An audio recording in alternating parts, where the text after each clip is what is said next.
This is Wretched Radio with Todd Friel. And away we go. It's the Wretched Radio mail call delivery bag Q&A infotainment nationwide extravaganza featuring your voicemails, correspondences, communiques, dispatches, memorandums, and missives. Any special message for all the kids watching at home? What we need right now is a clear message to the people of this country. You have 1,200 messages.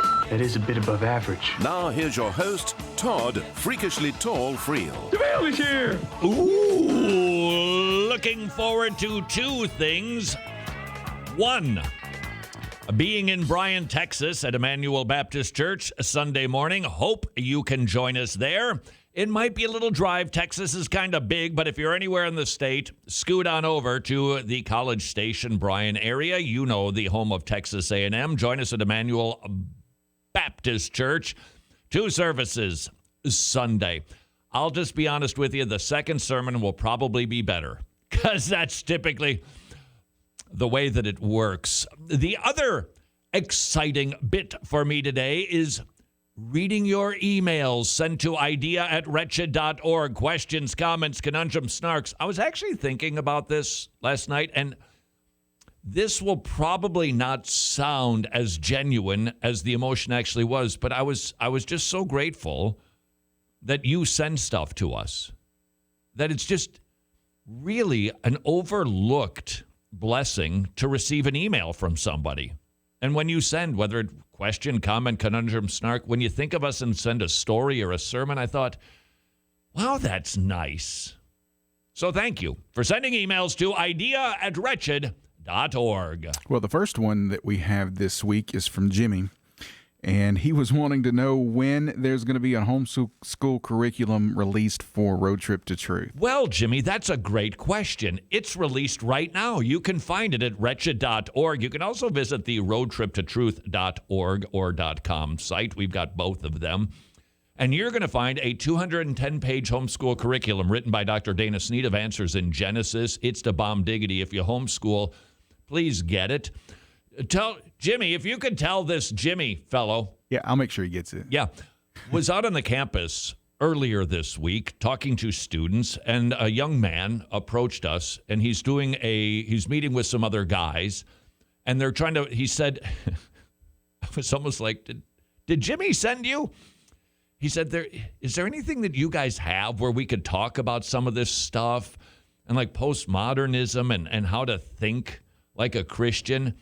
Well, as a matter of fact, young man, Road Trip to Truth is exactly right for such a task. If you do not have it, please get it, watch it, download it, get the DVD if you're old-fashioned that way, and consider getting the study guide to teach it to your youth group. And if you homeschool, Jimmy, you can find it at wretched.org. I hope he's listening. That's a great email, that. Any others, Jimmy? Yes, we have one from... they didn't put their name. Oh, yes, they did. Davis. He was wondering, what might you recommend for trying to evangelize to lukewarm parents? He wants to know how to talk to his parents gracefully and convincingly to convince them that they need to do more to change their habits. Did I mention that I'm going to be at Emmanuel Baptist Church on Sunday morning? I don't think so. Yeah. On Saturday night, I think we're meeting at the church. I do believe there's going to be pizza involved. And I'm thinking about the emphasis of a presentation on evangelism. So this is a sneak peek for whatever that's worth. And maybe an encouragement to all of us. Did I mention I was out on the campus earlier this week? No. Here's what's motivating my thinking on evangelism. These kids are so either confused or hurting or just needing discipleship. I rarely run into somebody who doesn't need just somebody to invest or to care for or to talk to or to help figure out life. And I'm hit with that over and over again, and it's causing me to think less about evangelism as I gotta get this out. I gotta make sure I get all these points in. Just talk to people and let the conversation happen. Now, you want to make sure that you know how to present the gospel, which is why I still love, would you consider yourself to be a good person? Do you think you've kept the 10 Commandments? If God judged you, would you be innocent or guilty? Do you think you'll go to heaven or hell based on your guilt? It's profoundly helpful. But if you go just thinking, I got to get those 4 points in or I didn't do it. I'm telling you, you'll get those 4 points in a whole lot better and in more depth and detail if you just see somebody as lost or hurting or needing and then talk to them.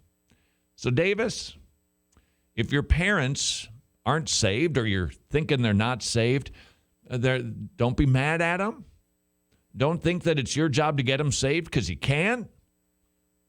Figure out a way to be able to have conversations with them that are just conversations. Because every time we load our guns to go into battle, we end up thinking, I might misfire.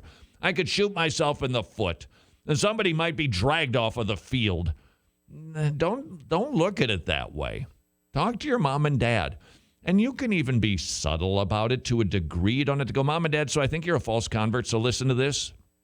But you could say, for instance, hey, Mom and Dad, I heard this sermon called Hell's Best Kept Secret at livingwaters.com. Whoa, it was amazing. Would you please listen to it? I'd love to talk through it with you. And they're going to hear why so many people are false converts. They're going to hear the law. They're going to hear the gospel. It's a magnificent sermon. It's Ray Comfort's hallmark sermon, Hell's Best Kept Secret. It's at livingwaters.com. By the way, I think I talked about this a week or two ago. And I did hear from somebody who went, gulp. I now understand why I was a false convert and why there are so many false converts. It's magnificent. You can use that and just say, can we talk about it when you're done? Or we can listen to it together. It was so good. I'll listen to it like 17 times. It's that good. Or you could share with your mom and dad, hey, I was reading this Bible verse. Jesus is talking about true and false converts. And I thought, I want to make sure I'm not one. Can we talk about this? And then you engage in conversations. Could you say to your mom and dad, I've been reading and I've been studying. And this is what I've learned, and it's really troubling me a lot.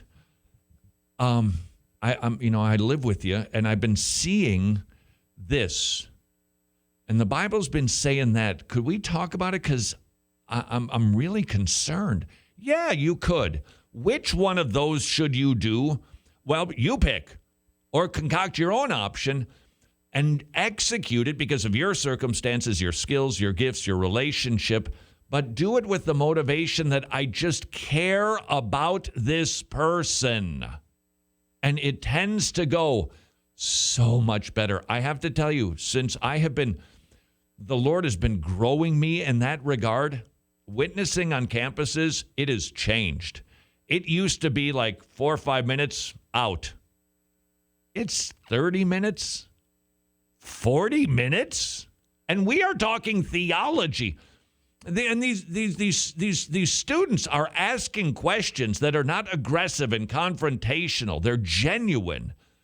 And I think there's a reason for it. When we care about people and simply engage them with that motivation, Davis, it'll just go a whole lot better. Send your emails to idea@wretched.org. All right. From Jason, he says, how do we handle looming controversy that's coming into the church when our pastors are downplaying the potential nature and significance from the pulpit? Yeah, that is a magnificent question, because this applies to all of us, no doubt, throughout these situations. Maybe you've been in lockstep with your pastor. Every decision the elders make, it's super groovy.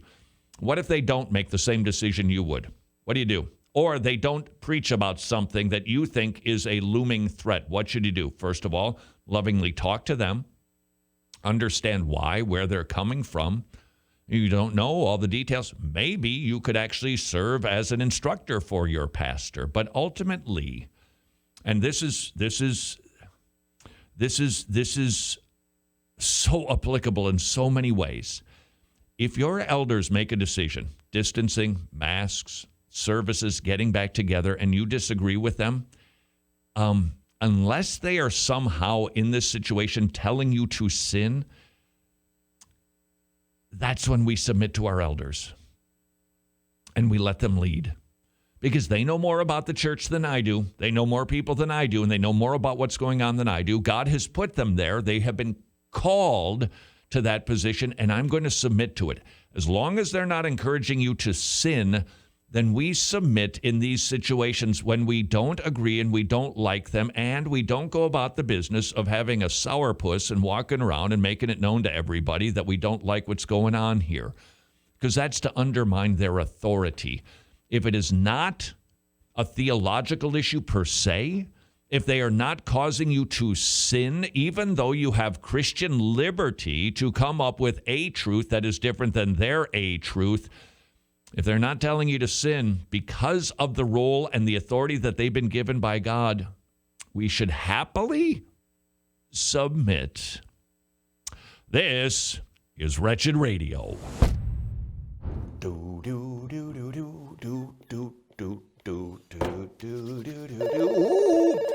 Thank you for calling technical support. This is Todd Friel, the wretch the song refers to. Could I possibly put you on hold for a moment? Todd, we have talked about this. You cannot answer the phone this way. Righto. Thank you for calling technical support. This is Todd Friel, the wretch the song refers to.